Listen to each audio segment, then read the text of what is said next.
Добрый день, дорогие друзья! С вами «Архивная революция» и я, Михаил Тимин. Сегодня у нас в гостях историк Валерий Николаевич Замулин. Валерий Николаевич, приветствую. Добрый день. Очень рады вашему посещению нашей студии. Спасибо огромное, что откликнулись на приглашение. Так совпало. Совершенно удивительно, что еще и сейчас юбилей Курской битвы. Да. Поэтому мы прям практически попали в цвет, я считаю, с вашим появлением. Спасибо. Становимся конъюнктурщиками. Ну, я бы не сказал. По качеству роликов, которые вы выкладываете в Ютубе, там конъюнктура не пахнет. Спасибо большое. Спасибо, что пригласили. Я рад с вами пообщаться, особенно на тему, которую я всю жизнь веду, история Курской битвы. Хочу сказать, что некоторые говорят, что вот Прохоровка – это вот Замулин, а Курская битва – это моя тема – история Курской битвы. Да, я еще не написал книгу о панырях, которую обещал, но она уже в работе. Поэтому я с чистой совестью могу сказать, что профильная моя тема – это история Курской битвы.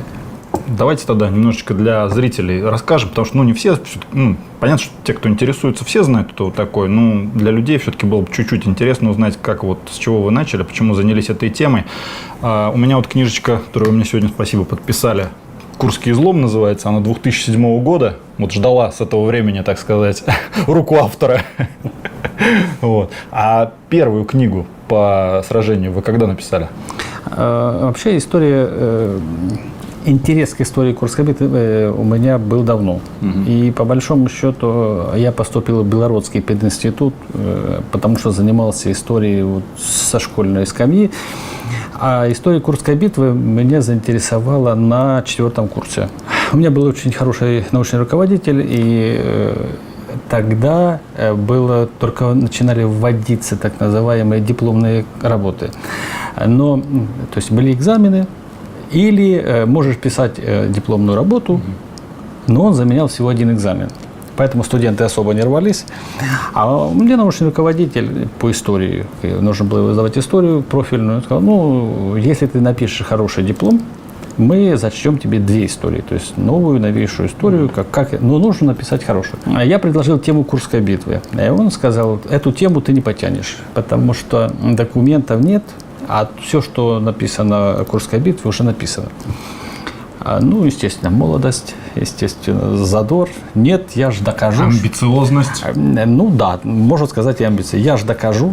Он говорит, хорошо, будешь доказывать, но давай с 4-го курса начнем. Он, кстати, нашим куратором был. И я добросовестно, не помню, наверное, с полгода, добросовестно все книги, которые были в областной библиотеке, в институтской, я даже ездил в Курскую областную, кстати, Курская областная библиотека, это очень мощная такая библиотека, старая, и фонды у нее очень хорошие. А вы, получается, там местный житель, да? Да, я родился в Прохоровском районе, сейчас живу в Прохоровке. То есть, значит, это символично, я бы сказал. Может быть и так. И вот я добросовестно прочел с карандашиком, я даже записывал сначала что-то около 750 томиков. Сначала это были обобщающие труды, Колтунов, потом энциклопедии, словари, совместная Колтунова с Соловьевым, книжка «Курская битва», кстати, очень одна единственная советская книжка, которой можно внятно, хотя бы, и в которой внятно изложен суть происходившего на Курской дуге. Вот 750 страничек, 750 томиков я, добросовестно изучил. И вот я помню свои ощущения, когда я закрыл последний томик. Я читал, у меня была такая тетрадочка, я все записывал. У меня было ощущение, что я знал историю Курской битвы перед тем, как начинать читать. Вот такую. И сейчас я абсолютно ничем не обогатился. Вот абсолютно. И главное, для меня был шок. Я из этих 750 томиков так и не понял ход. Вот ход. Сам элементарный. Не надо выводы. Откуда, кто, куда наступал, где остановился, почему его остановили, что делали советские войска, Воронежский фронт, Центральный фронт. В каждой книге это Курская, вот в каждой книге это Курская битва на Луне. И я пришел к научному руководителю и сказал, да, честно, я продул. Я не смогу на том материале написать ничего. Он говорит, ну, это хорошо, что ты провел такую научно-исследовательскую работу. Теперь вот ты закончишь, попробуй написать на архивном материале. Когда я закончил институт, потом работал, и в 96 году я пришел в музей-заповедник. Прохоровское поле, сначала директором, потом научным руководителем. И там уже профессионально необходимо было заниматься историей Курской битвы, потому что музей только создавался, музей профильный, и я вспомнил прежде вот это, что я продал научному руководителю, как же действительно. А вообще, тем не менее, вот 750 этих томиков, когда я изучал, они были интересны по-своему, потому что все равно там были эпизоды отдельно, видно было авторы разные, некоторые вот явно хотели рассказать о своих эмоциях, не только о своем участии, вот я в истории, я вот в интерьерах исторических, но действительно показать, какой ценой это досталось, как тяжело было, там рассказать интересно. И когда читаешь и сравниваешь большое количество литературы, все равно у тебя есть, формируется определенное представление. И, конечно, вот эта историография повлияла на то, что я начал заниматься. Плюс, конечно, то, что я с Прохоровки. Вот, как бы там ни было, вот местность, родная земля, она тянет. И, конечно, она очень сильно помогает исследователю. Почему? Потому что я знаю каждую тропку. Я знаю, где траншеи, где окопы, где этот населенный пункт. Например, в районе Прохоровки 2 населенных пункта с названием Прохоровка. Кстати, многие путают, в том числе немцы. Вот немецкие исследователи путают, что Прохоровка. А была станция Прохоровка, и был небольшой хутор. Он сейчас называется Кострома. На военных картах это Прохоровка, а на современных это Кострома. И вот когда начинаю смотреть, то все почему-то Прохоровку путают. И вот это наслаивалось и сформировался такой интерес. Ну, плюс я же профессиональный историк. Я закончил исторический факультет. И вообще я шел в университет с большим желанием. И у меня просто не было... Я не понимал, кем я буду, если не историком. В общем, важную роль, конечно, сформировала та среда. Я жил в селе Журавка, это 18 километров от Прохоровки. И вокруг были люди, прошедшие войну. Соседи, коллеги по работе, отца, мамы. Как любой пацан, значит, я занимался тем, что там бегал на базу, где стояли комбайны, трактора, там, значит, смотрел, как это все делается. Как ни странно, старики, вот, которые прошли войну, они к нам относились вот с большим интересом даже, чем родители. Я напомню, что я первый раз сел за рычаги трактора, лет 10 мне было, и вот он, дед Парфен, меня посадил, сказал, так, ну хочешь проехать? А трактор был где-то 54 еще. Хочу. Вот мы там с ним, значит, обкатывали трактор. И вот эти люди, они потом, когда они понимали, что когда начали рассказывать нормально, да, о войне, то мы, пацаны, были благодарными слушателями. Те, кто дольше всех высиживал, вот с теми они больше, вот я дольше всех высиживал, потому что мне было интересно, как они рассказывали.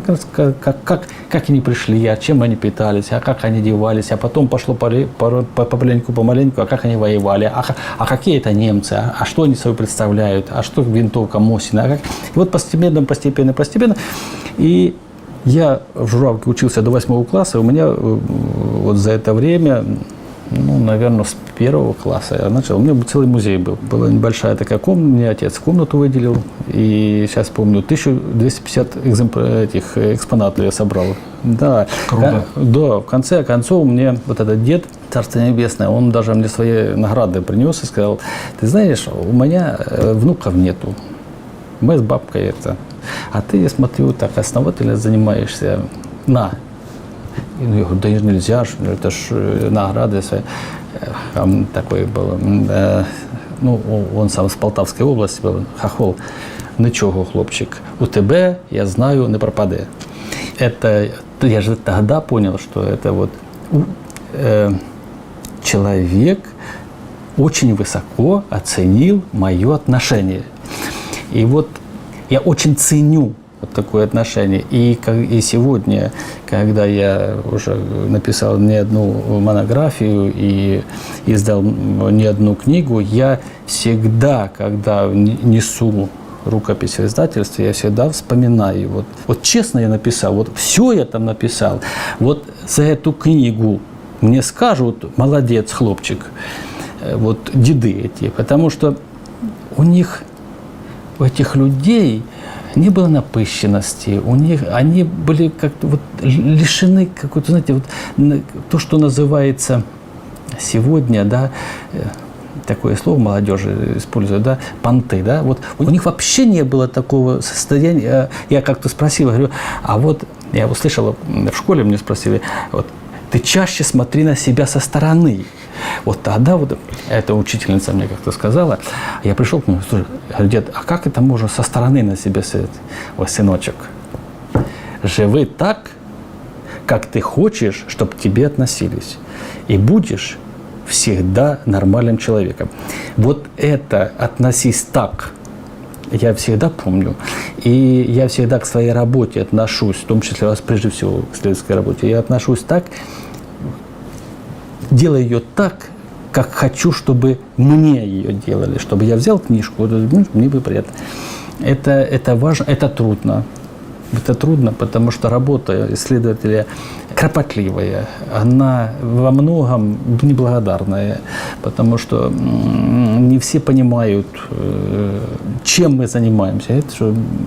Это легко. Всем кажется, это очень легко. Да, это очень легко, а что там такое? Да, все же вот на памяти народа уже вывесили, можно посмотреть документики и все написать сразу. Да, собрал, скомпоновал, это все. Легко. А то, что если ты пишешь даже добросовестно, пишешь на советских документах, будь то на памяти народа собранных или в ЦАМО дополнительно, мы же ведь любую историю любого сражения или всей Курской битвы, мы, если подготовим на этих документах, она будет однобока. И первую книжку, которую я подготовил, это о Прохоровке. И первый вариант этой книжки, я ее забраковал, потому что невозможно понять по-настоящему, что там происходило, если мы не проанализируем документы противника. Две базы источников, советские и немецкие. Вот это основа того, что книга состоится. А как ты будешь анализировать, вот от этого зависит качество. В этом плане, кстати, очень жалко вот специалистов, которые в советское время, там, те же 70-е годы писали, да, когда у них не было не то, что даже немецких документов под руками, да, а даже советских документов. Вот мы тоже с Сергеем Чекуновым разговаривали про военное планирование некоторое время назад. Вот он говорит, ну, смотрите, последние документы о военном планировании рассекретили буквально в 2013 году. Что после этого говорить? Людям остается только пожалеть людей. В общем-то, многие из них были вполне себе квалифицированные историки, добросовестные специалисты и люди прекрасные. Но вот не было у них документов. Поэтому как могли, они так и не писали. У нас сейчас просто это счастье, то, что мы сейчас живем в такое время, то, что мы можем смотреть советские документы, немецкие документы, да, разговаривать с немецкими историками в режиме онлайн, да, там по скайпу. Да. Вы знаете, вот в связи с этим я вспоминаю наш разговор с ведущим советским исследователем Курской битвы, полковником Колтуновым Георгием Автономовичем. Кстати, в какой определенной мере моим земляком, он из Курской области, сам родом, Царство Небесное.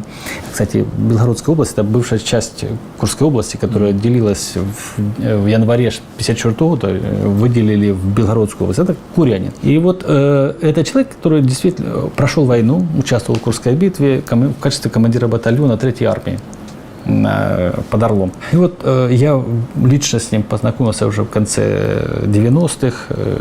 Очень жалею, что мало у нас. Но встречи были такие плодотворные. И, кстати, когда последняя наша встреча была, Я не знал, что это последняя встреча, но дед уже был в возрасте, и он сказал, он мне передал 2 вот таких фолианта, то есть на основании документы, на основании которых они с Соловьевым писали книгу «Курская битва», которая в 70-м году вышла. То есть, Которую вы штудировали в институте. Да.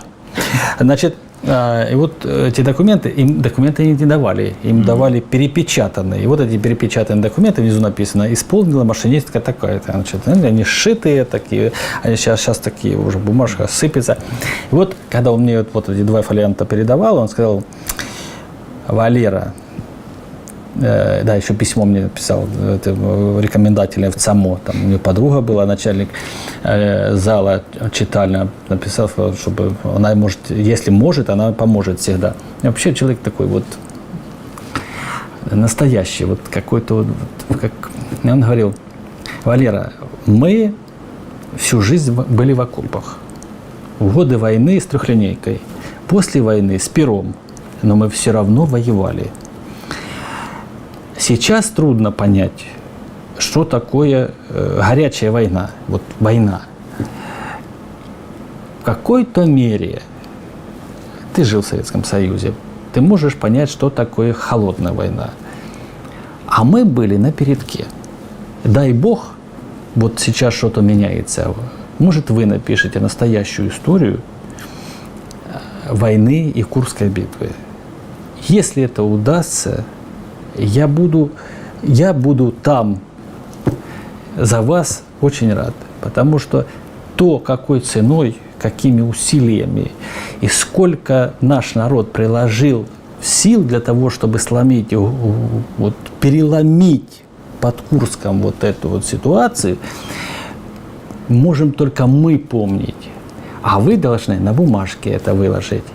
Но пишите честно. Сейчас вам будет это возможно. Нам это не давали. Просто не давали. По объективным причинам, Да. Кстати, и он сказал, что вот, не было тогда возможности. И вот таких людей, которые... вот Федор Давыдович Свердлов, полковник, доктор исторических наук, тоже работал в Институте военной истории. В ЦАМУ встречались 2 или 3 раза. И он тоже сказал: да, я слышал про тебя. Мне Колтунов звонил, сказал, хлопец молодой появился. Мы разговаривали с ним, говорит: ты только не бросай. Вот все они говорили, только пиши как есть. Вот пиши как есть, это вот оно мне где-то там вот уже подсознание. Потому что вот представим себе, утро 12 июля 1943 года. Стоят экипажи, получают задачу под Прохоровкой. 4 мужика садятся в Т-34. Все, то есть по большому счету, консервная банка. Все 4 прекрасно понимают. Если сейчас он выйдет на батарею противотанковую немцев, будет решето. И все садятся, и все идут, и все выполняют свой долг. Вот представьте себе на их месте. Они же молодые были. 22, 25, 20, самый молодой, 25 лет, 26, самый молодой комбриг был, Володин. Им жить хотелось. И не меньше, долго чем... и счастливо. Да, и не меньше, чем нас.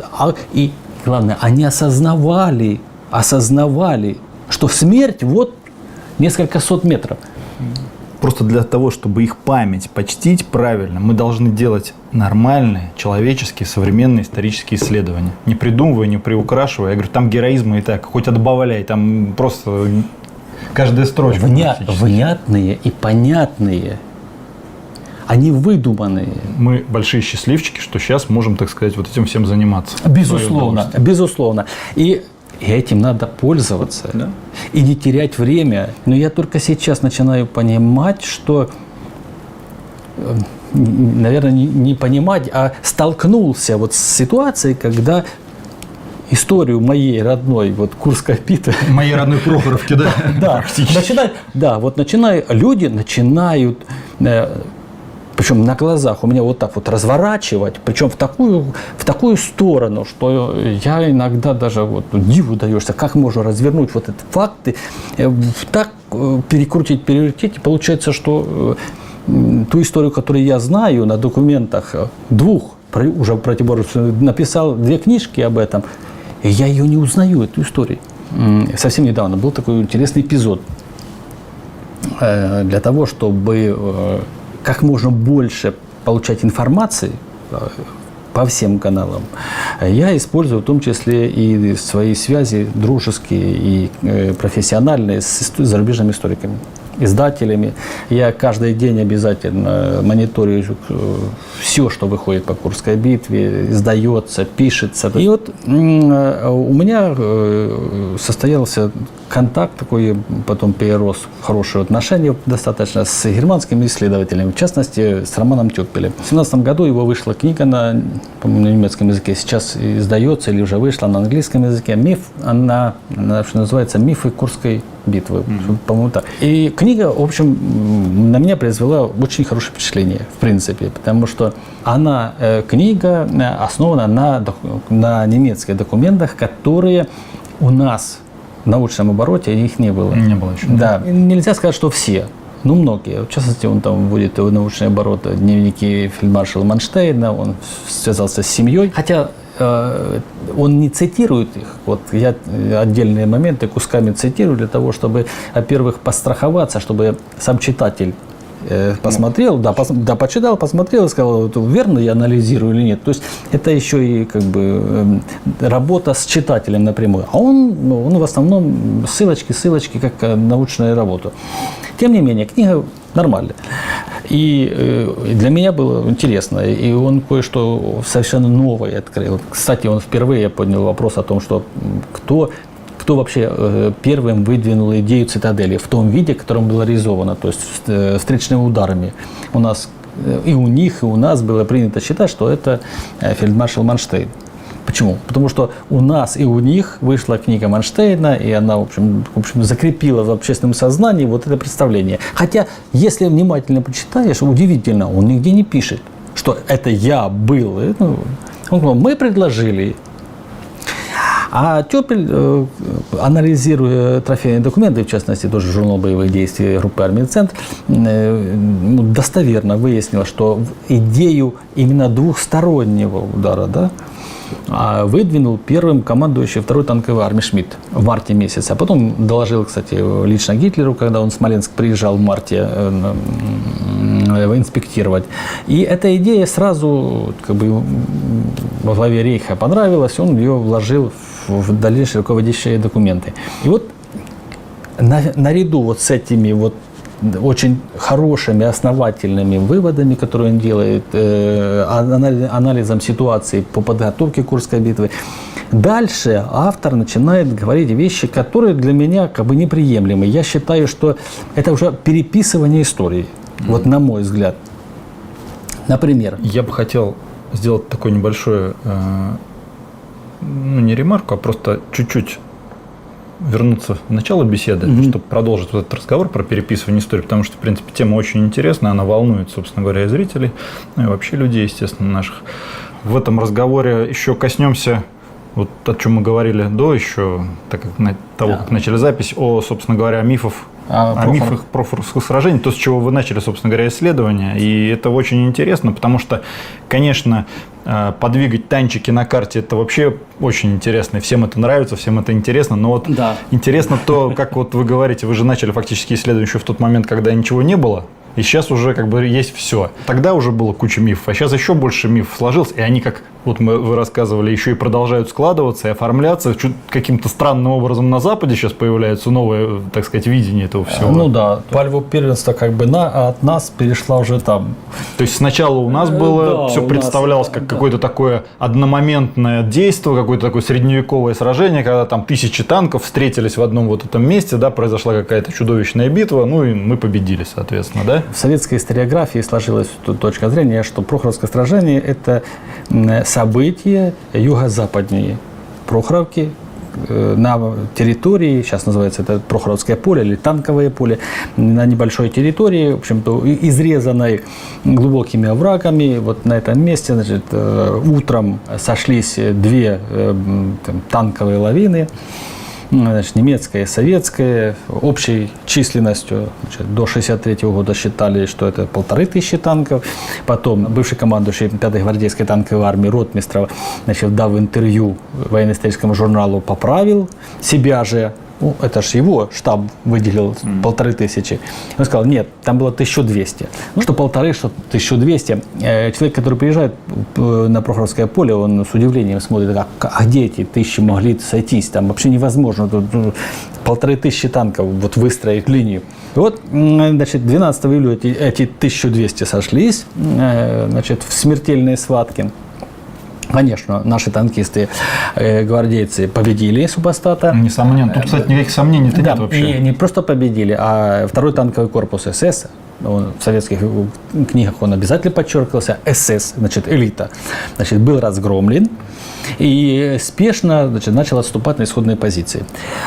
Уже тогда, в советское время, было очевидно, вот я, например, как студент себе задавал вопрос, ну, вот началась Курская битва 5 июля, немцы подошли к Прохоровке 11, получается, там, 7 суток, да? 12 июля битва, сражение вот этих всех двух группировок, и, значит, покатились немцы. Ну, официально, значит, Курская оборонительная операция Воронежского фронта заканчивается 23 августа. Получается, значит, немцы свежими силами до Прохоровки прорывались 7 суток, а разбитый корпус СС отступал на исходной позиции 11. Ну да, как-то странно. Ну, как-то странно. Вот, не да, вырисовывается. Да, вот никак. Вот. И тем не менее, вот эта точка зрения, что сражение было в один день, одномоментно, и только танковым, и встречным, сквозные атаки, вот, ну, в районе высоты 252,2, где сейчас памятник Победы стоит величественный. И вот эта точка зрения, она не только в историографии, она и в общественном сознании закрепилась. И сегодня мы отмечаем День Победы в Прохоровском сражении 12 июля.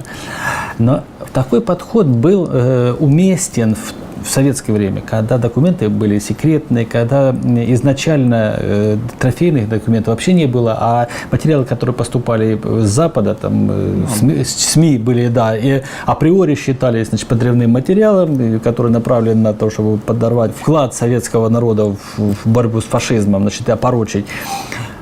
А сейчас, когда Министерство обороны России рассекретило эти документы, стало очевидно, что, ну, во-первых, 12 июля вот таких группировок в таком количестве танков под юго-западнее Прохоровки не было. В рамках Курской оборонительной операции под Прохоровкой произошло сражение, не танковое, а сражение. Общевойсковое сражение. Да, сражение, в котором участвовали все рода войск.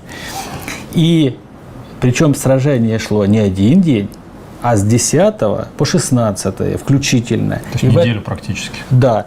И на участке 40 километров.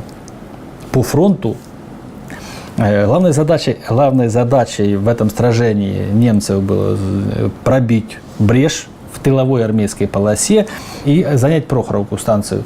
Прохоровка находилась на крайнем, считаю, вот этой тыловой армейской полосы и являлся ключевым узлом сопротивления.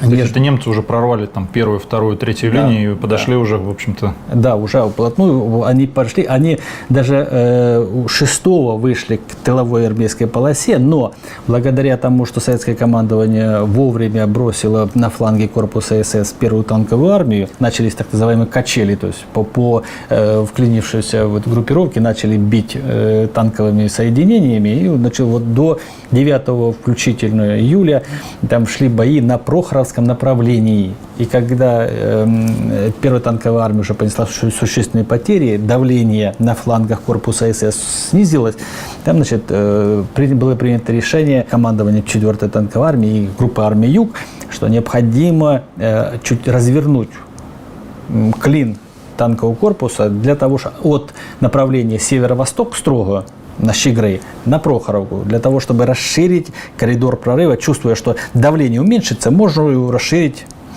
чтобы опасность к этому Фланговых клину, фланговых снизить. атак снизить. И вот 9 июля ГОТ дает приказ, распоряжение Хаузеру, командиру корпуса СС, значит, на ближайшее время захватить Прохоровку и высоты, прилегающие к Прохоровке. Она сама, Прохоровка, она на высотке находится, и рядом высоты. И весь этот период с 10 по 16 немцы решали, корпус СС решал задачу во взаимодействии с двигавшимся с юга 3-м танковым корпусом армейской группы. То есть, обычные вот клещи. Зачем? Прохоровка не была самоцелью. Необходимо было ликвидировать выступ южнее Прохоровки, между речья Липового и Северского Донца, где находились силы 48-го стрелкового корпуса 69-й армии. И корпус СС имел задачу выйти к Прохоровке, овладеть и ударить через Прохоровку основными силами в тыл 48-го корпуса. 48-й корпус – это часть 69-й армии, которая удерживала этот тыловой армейский рубеж. И после того, как если бы эта задача была выполнена, то советскому командованию было бы сложно быстро локализовать прорыв, потому что брешь была слишком большая, чтобы оперативно. То есть это не значит, что Прохоровку взяли, 48-й корпус окружили и пошли на Щегры, на Курску. Нет. Но бои бы уже развернулись за тыловой армейской полосой на фронтовом рубеже. А он не был так укреплен, как 3 армейских. Там не были такие плотные минные поля, там были траншеи, блиндажи, но с такой тщательностью системы обороны там не было выстроена. Кроме того, войска бы отошли в спешке, а это значит неподготовленная система огня, это значит минные поля при отходе нужно было открывать, чтобы дороги пропустить, а за ним мог и противник пройти. В общем, это были более сложные боевые действия, естественно, более кровопролитные за Прохоровкой. Поэтому советское командование понимало значение этого узла сопротивления и сюда подводило основные силы, несмотря на, в том числе и танковые. Несмотря на то, что местность для использования крупных подвижных соединений в районе Прохоровки крайне сложная. И вот именно местность сыграла ключевую роль в том, что 12 июля армия Ротмистрова не выполнила свои задачи. Но вернемся к хронологии. Корпус СС 10-го перешел к решению задачи по захвату Прохоровки. И войска, которые находились в районе Прохоровки, это 69-я армия генерала Крученкина, перешла к решению задачи своих удержанию противника на тыловой армейской полосе. Решил ли корпус СС эту задачу, то есть захват Прохоровки и так далее? Нет, не решил. Он решил частично задачу по расширению коридора, но этого было мало.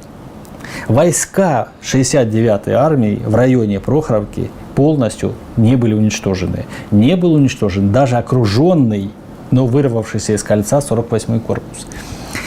И в ночь на 17 июля корпус СС начал отход на исходные позиции. Таким образом, советские войска решили свою главную задачу. Удержали противника. А противник не выполнил свою задачу. Следовательно, Прохоровское сражение выиграла Красная армия. Ну, по-моему, очевидно. Да. Немцы поставили задачу, неделю пинались, не смогли выполнить и отошли. Вот так считали советские военные историки. В тех исследованиях, которые не заметили. Об этом же свидетельствуют документы, которые сейчас рассекречены, в том числе и немецкие. Ну да. Я думаю, что советские товарищи еще не знали, что был приказ, соответственно, 9 числа, Нет, да? нет. Но анализировались действия, Ну, понятно, да. действия противника и делались выводы. А сейчас можем документально это подтвердить. Да, это мы можем документально подтвердить. Но кажется очевидным. Да. Кстати, хронология, чуть измененная, вот это с 10 по 14, она была впервые предложена в 1946 году советскими историками. Тогда не было принято говорить об окружениях. Вот то, что... Это же 48-й да, корпус да, попал. это 46-48 корпус был окружен в ночь на 15-е. Об этом как бы умолчали, поэтому дальше, вот 15-16, в хронологию Прохоровского сражения тогда не вошло. Это сейчас мы можем говорить откровенно, да, было окружение, да, большие потери были, но корпус сохранил боеспособность, он вышел из котла и так далее. А сейчас у нас как бы вот та точка зрения советская, которая сформировалась на Прохоровское сражение, она начинает, то есть, как бы, как мы знакомы говорим, начинает светиться по-другому. Почему? И сейчас в общественном сознании, да и официально, многие официальные лица признают, что Прохоровское сражение – это 12 июля. И проходят торжества под Прохоровкой в память о погибших на Прохоровском поле тоже 12 июля. Возлагаются венки, собираются ветераны, оставшиеся и так далее. То есть отдается дань памяти погибшим в Прохоровском поле именно 12 июля. И неосознанно мы даем повод людям, которые, в том числе вот западным историкам, которые сейчас, на мой взгляд, начинают несколько по-иному писать историю минувшей войны, неосознанно мы даем вот повод менять и искажать историю. И фактически как бы отдаем победу в Прохоровском сражении этим людям. Почему? Вот, я, например, столкнулся с такой ситуацией, что на Западе, в том числе, например, вот, книги, которые я говорил, романа Тёпеля. Да, вернемся к нашему роману. Тёпеля, там четко написано, что, в том числе, он, значит, указывает на мою книгу и говорит, что вот есть такой исследователь Замулин, он основательно занимается Курской битвой, это ведущий, признает, что это ведущий российский исследователь. Мы тоже признаем. Да, кстати, наша в то же время архивная революция признает вас как ведущего специалиста. Да, но вы знаете, а потом, значит, как Аданин говорит, а потом делает финт ушами, да? Выражение такое интересное. Да. Кстати, очень подходящее для этой ситуации. Да, это не мое выражение, но мне оно понравилось, когда мы обсуждали с коллегами. Вот такое. И он говорит, что он не прав, что Прохоровское сражение выиграл. И вот именно Прохоровское сражение выиграл войска вермахта. Ну, в частности, корпус СС. Почему? Потому что признано еще советскими учеными, исследователями, и сейчас эта точка зрения закрепилась, что Прохоровское сражение было 12 июля. А что было, давайте посмотрим, что было 12 июля под Прохоровкой. Значит, был мощный контрудар двух гвардейских армий. 5-й гвардейской генерала Жадова, 5-й гвардейской танковой генерала Ротмистрова. Они имели задачу расколоть корпус СС примерно пополам и войти в его оборону на глубину примерно 30-32 километра. И там даже по возможности повернуть на Баянское шоссе и двигаться на район Прохоровки, Белгорода, извините, южнее. Выполнила ли ударная группировка фронта эту задачу? Нет. Об этом говорят документы, которые сейчас рассекречены Министерством обороны России. Так. Поле боя осталось за кем? За корпусом СС. По последним данным, 5-я гвардейская танковая армия в районе Прохоровки на участке 40 километров ввела 12 июля в бой 640 танков. Да. Но это 40 километров, я извиняюсь. Да, в двух, да, то есть, получается, на конкретно. участке, да, то есть она действовала в основном компактно в двух районах, юго-западнее и южнее. Вот, в общей сложности 640. На основании выводов, которые сделали сотрудники Института военной истории в книге очерков «Перелом», 1999 год выпуска, вот, там было указано, что 5-я гвардейская танковая армия 12 июля потеряла 500 танков. И немцы это фиксируют. В результате, получается, группировка была разгромлена, задача не выполнена, поле боя осталось за противником. И еще подчеркивают, и причем подчеркивают справедливо, на направлении главного удара армии Ротмистрова немцы отошли, эсэсовцы, да, Лейбштандарт, отошли примерно на 2,5 километра. Ну, это 1-я танковая дивизия, да, СС? Да, Лейбштандарт, да. Которая и вела там, собственно, по-моему, бой, да? Этот, да, основной удар двух корпусов, именно она приняла удар 18-го и 29-го. А на флангах 18-29 танковых корпусов. Да. А на флангах армии Ротмистрова войска СС продвинулись от 3,5 до 4 километров. Вот на основании этих данных Тёпель делает вывод.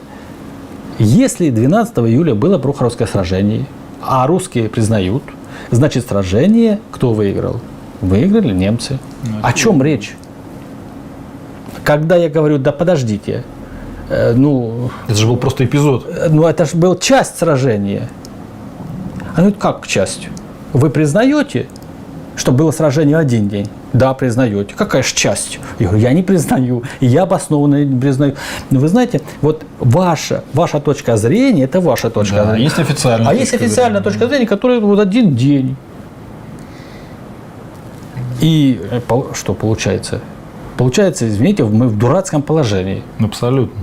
Когда начинаешь объяснять, что зачем отдавать. Такой повод прекрасный. Да, для того, чтобы не все это понимают, не все понимают. Вот это один небольшой эпизод, по которому сейчас оценка которого, в частности в Курской битве, вот сегодня начинает кардинально меняться. Причем в западных исследованиях я смотрю, это далеко не первый и не последний эпизод, когда разворачивается. Вот этот спор идет о 5 танках, которые только что Вермахт потерял 12 июля. Потери противоборствующих сторон под Прохоровку 12 июля – это очень большая и пока что нерешенная проблема. Утверждение западных исследователей, что корпус СС за 12 июля потерял лишь 5 танков, это ерунда. Эта оценка, она базируется прежде всего на отсутствии необходимых документов. Нету документов по дивизиям. Или они уничтожены, или их вообще не было, или они где-то лежат в таком месте, что еще туда исследователи добрались. Но документы, которые бы четко свидетельствовали, сколько корпус СС потерял за 12 июля боевой техники, нет. Да, есть данные, сколько было в этом корпусе вечером 11 июля и сколько было во второй половине дня 13. Мы можем примерно говорить о потерях, но это примерно, вы знаете, достаточно такая лукавая цифра. Почему? Вот я лично разговаривал, я знаком хорошо и лично говорил с этим, по этой проблеме с участником Курской битвы с немецкой стороны Рудольфом фон Риббентропом, командиром 7-й роты танкового полка Лейбштандарт.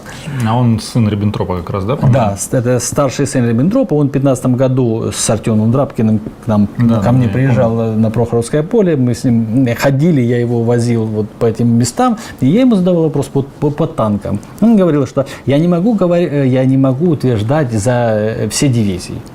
Я могу сказать, что официально у меня в роте 11 числа числилось 4 танка всего. А непосредственно перед атакой ко мне подошла еще одна 4, которая ни в одной бумагах не написана. И я еще получил сообщение, что через некоторое время, какое-то время, еще подойдет еще один танк. То есть получается 6. Поэтому невозможно четко по данным шведских исследователей, книжка вышла «Цитерлинг и Франсон». Там написано, что они проанализировали документы, что 11 июля вечером Лейбштандарт имело всего 77 машин. Но это на вечер и на основании документов. Мы представления не имеем, что такое дивизия в тот момент. Да? Но тоже Риббентроп говорит, а у меня утром подошло еще 2 машины, причем линейные, которые участвовали в бою. Это ж... Сколько подошло в другую роту? Как это все было? Как за день? Учитывая, что 12 июля танки Лейбштандарта выполняли, в общем-то, функцию неподвижных огневых точек. И они, в общем, стреляли в основном через противотанковый ров и вели боевые действия, в общем-то, на больших дистанциях. И я не думаю, что если Лейбштандарт потерял значительное количество техники, но это были потери, которые можно было восстановить, то есть танки, которые можно было восстановить в достаточно быстрое время. Но это были все равно потери. Ну, представляете себе, если два корпуса, 18-й, 29-й, у них было в общей сложности там 360 танков. Они должны были наступать эшелонами. Вот первый эшелон 150, второй 150, плюс за ними шли дивизии. Две дивизии общевойсковой армии, 5-й гвардейской. Все это ехало, стреляло, потом шли позиционные бои, потом опять контратаки были. И вся, можете себе представить, чтобы 360 танков в течение 10 часов, это я не говорю уже о артиллерии, 10 часов вели бои и подбили 5 боевых машин противника. Ну, Скорее всего, это они в безвозврат, может быть, списали 5 танков. А сколько реально их подбитых было, они никогда не скажут. И мы к этому приходим. А может, это безвозврат, а может, это выдумка, а может, это еще что-то. Но у них вообще с потерями у немцев очень сложно. Да, но вы посмотрите средства массовой информации, СМИ, ту же газету «Вельт», да, русскоязычную версию. Немецкая газета «Вельт». Да, немецкая «Вельт». Ну, вот к 75-й годовщине разразилась такой, значит, зубодробительной статьей, которая писала, что русские Прохоровское сражение, значит, проиграли вот на основании вот утверждений Тюпеля и Фризера, это бывший сотрудник военно-исторического отдела Института военной истории Бундесвера, полковник в отставке, он тоже пишет, что вот про эти 5 танков, про то, что проиграли и так далее, и так далее. То есть используют нашу костность, да, в оценках. Я считаю, что если уж Министерство обороны пошло на такой беспрецедентный шаг, выложило такой объем информации в интернет, для свободного доступа, тогда мы, опираясь на эти документы, должны официально провести честное, добросовестное, скрупулезное исследование и для себя понять, чтобы оно, я так понимаю, проведено уже так по большей части.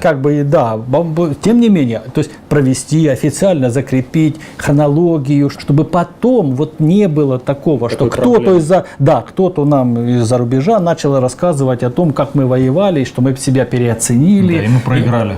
Мы проиграли под Прохоровкой, мы переоцениваем сейчас, якобы, как в Вельте пишут, что мы переоцениваем, русские переоценивают свой вклад во Второй мировой войне. Вот так вот даже, да? Да, что они там Прохоровское сражение проиграли. Я так понял, что и Курскую битву тоже там. То есть, получается, они делают такой заход, что вот смотрите, Прохоровское сражение 12 числа русские проиграли, да? Значит, Курская битва — это уже никакой не коренной перелом, да, не какое-то такое сражение надо важное, посмотреть, да? Надо там и Курскую битву тоже надо посмотреть. Надо рассмотреть внимательно, а вдруг там все проиграли вообще, да. То есть, когда вот такие вещи делаются, они, конечно, не делаются. А это, по-моему, раньше-то не было такого, да? По-моему, это вот какой-то сейчас новый вот какой-то этот самый Вы знаете, момент. мне кажется, да, вот такого откровенного... Вообще, я не хочу сказать, что на Западе все такие исследователи, и вот все, кто пишет, откровенно передергивают факты там или врут. Тем более, почему? Нет. Конечно, есть много нормальных, нормальных и есть очень толковые исследования. Кстати, и вот это мне нравится западная издательская деятельность, исследовательская. Чем?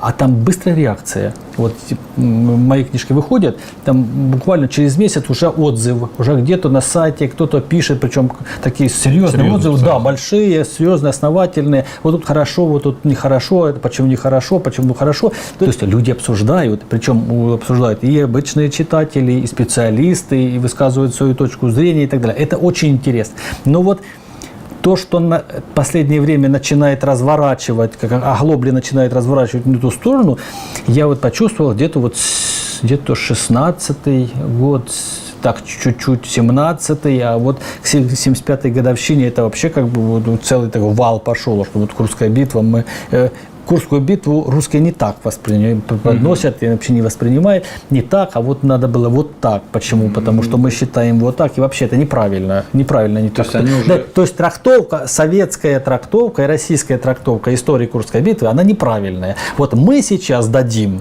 Правильно. Да, правильно трактовку, да. А это немцы, да, именно делают? Я пока что прослеживаю вот у немцев, вот у немецких исследователей. Причем я хочу сказать, что делается это очень профессионально. Делается это основательно, дается серьезный анализ. Вот Роман Тёпель, я его считаю серьезным исследователем.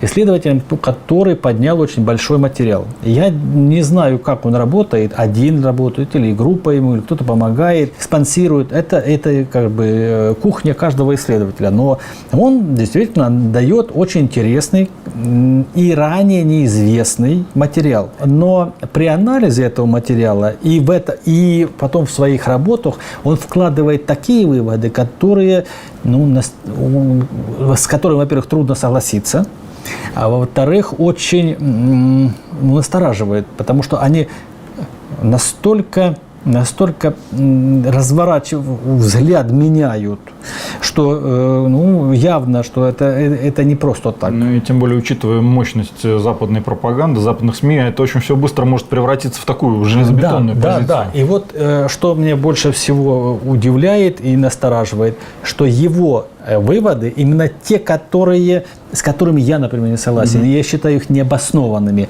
именно те выводы подхватывает средства массовой информации. Да.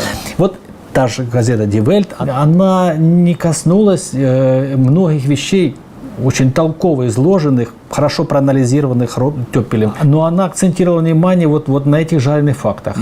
Русские проиграли сражение, там 5 танков и так далее, и так далее. Кстати, 5 танков, этот миф, он уже мурыжат его не первый год. А вот то, что Прохоровское сражение проиграли, это уже это что новенькое уже.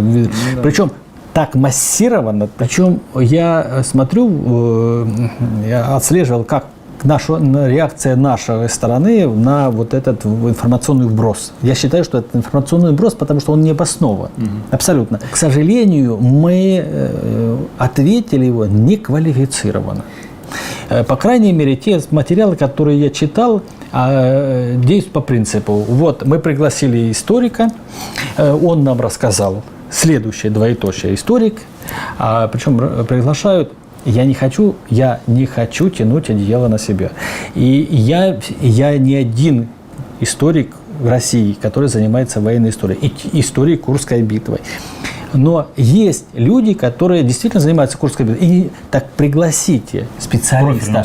Профильного специалиста. Вот я читаю, вчера, по-моему, в Фейсбуке там был пост о том, что ответ в газете «Вельт». И там историк, не помню, честно, не помню фамилию, я бы назвал, честно, не помню фамилию, но он там начинает говорить, что это неправильно, это не так, и начинает приводить данные, которые ни один исследователь не слышал.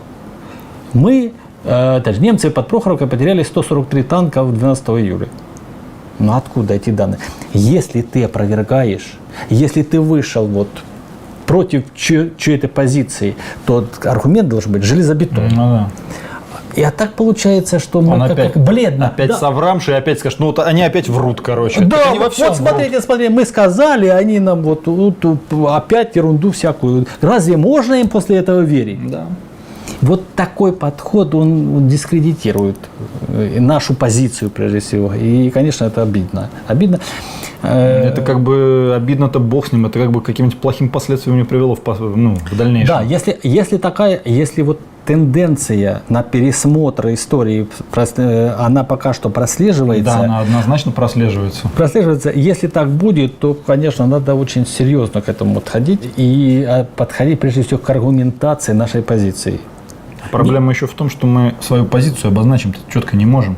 Потому что у нас есть какие-то там стопорные эти самые какие-то моменты, да, где мы там говорим вот это. А почему-то, так сказать, на основании новых исследований современных, почему, что такого, что плохого, что сражение было там с 10 по 17, я вообще ничего не понимаю. Что там меньше героизма было, меньше подвига. Мы же выиграли в конце концов. Почему не сказать про это? Пусть отмечать 12-го, да какая разница? 12-го ты отмечаешь, или будем неделю пить вино и есть шашлыки, да, там, это же не важно.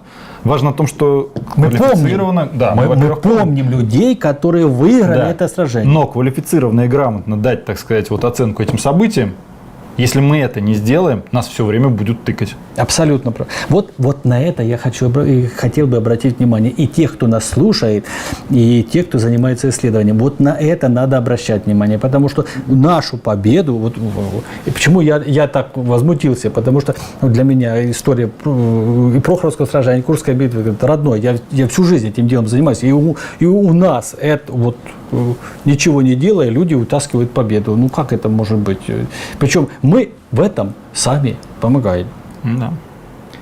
Своей отсутствием... Вы-то, получается, наоборот, противодействуете этому. Вы как специалист непосредственно, как, так сказать... У меня-то возможности ограничены. Не, у вас возможности хорошие, вас печатают, так сказать, и не только у нас в стране, но и в Англии печатают, да, там, в Германии, я не знаю, есть книги напечатанные? Нет. Там вот в этом году вышла только статья, немцы, кстати, с респектом относятся, да, но это статья... Английской достаточно, я считаю, на английском, в принципе, хорошо. Но я и специально пришел к вам, да. в том числе с мыслью вот, продвинуть свою идею вот об этом небольшом эпизоде и рассказать вашим зрителям, что, ребята, не верьте, читайте, исследуйте и глубже занимайтесь. И те, кто интересуется историей Курской битвы, и те, кто подрастает, рассказывайте ту историю, которую мы пишем. Тут я честно скажу, моя история честная. И никто меня критикуют, говорят, что там где-то ссылки нет, где-то тяжело читается, трудно воспринимается. Но еще никто не сказал, что в моей книге ложь. Откровенные и передергивание фактов. Это точно. Поэтому читайте мои книги, а потом берите другие книжки, сравнивайте, смотрите. Сейчас документы уже можно почитывать. Да, а сейчас тем более документы. Кстати, в моих книгах, особенность моих книг, я специально делал большие, наиболее сложные моменты, я там вставляю целые большие куски документов. Чего очень не любят редакторы. Да.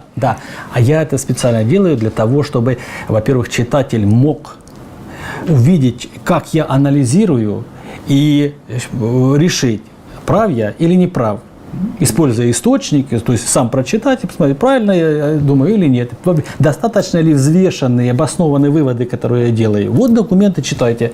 Это про то, что мы говорили, что добросовестное историческое исследование, оно всегда будет выигрышнее для всех. И если наши, так сказать, государственные мужи это не будут понимать со временем, но остается только уповать там на вас, на Алексея Валерьевича, который тоже постоянно я скромно помолчу. Я думаю, сейчас меня это радует. Появляется такая вот группа исследователей Великой Отечественной войны, кто-то со степенью ученого, кто-то просто очень квалифицированный, кстати, и явно увлекающийся вот историей Великой Отечественной войны, которые делают очень приличные исследования, очень приличные, по небольшим таким сражениям или эпизодам битв там, Великой Отечественной войны, но они есть. Хочу назвать Масонова, это и авиация. Был у нас недавно тоже. Да, и вот и история авиации в Курской битве. Вот Дмитрий Хазанов, очень качественные работы. Мне они, в общем, последние вот из его книги, которые он издавал. Дмитрий Борисович, он вообще классик у нас тоже. Да, очень, очень хороший. И есть люди, которые занимаются и 42-м годом вот, на Воронежском направлении бои 5-й танковой армии. Вот. То есть есть люди, которые, Фоменко, тоже был у нас. Очень растущий историк, и он показал свой высокий уровень. Если он дальше будет так вот двигаться, я буду только рад, что растущий. Еще несколько человек. Вот если эти люди будут продолжать свои исследования и на таком же уровне двигать, постепенно сформируется библиотека по истории Великой Отечественной войны, которую можно будет представить, в том числе и нашим западным исследователям, сказать: ребята, вот мы на основании документов написали свою историю, а теперь вы прочтите и скажите, что тут неправда. Логично. Ну, то есть пойдем снизу, как всегда. Да. Спасибо огромное. Очень интересная беседа. Приходите к нам еще. Будем рады. Если пригласите, с удовольствием. Уже пригласили. Спасибо большое, дорогие друзья. До новых встреч. Надеемся, Валерий Николаевич придет к нам и Обязательно. хорошо, обстоятельно расскажет о предыстории сражения, о самом сражении, ну и вообще о всем, что вас интересует. Хорошо, спасибо. До новых встреч.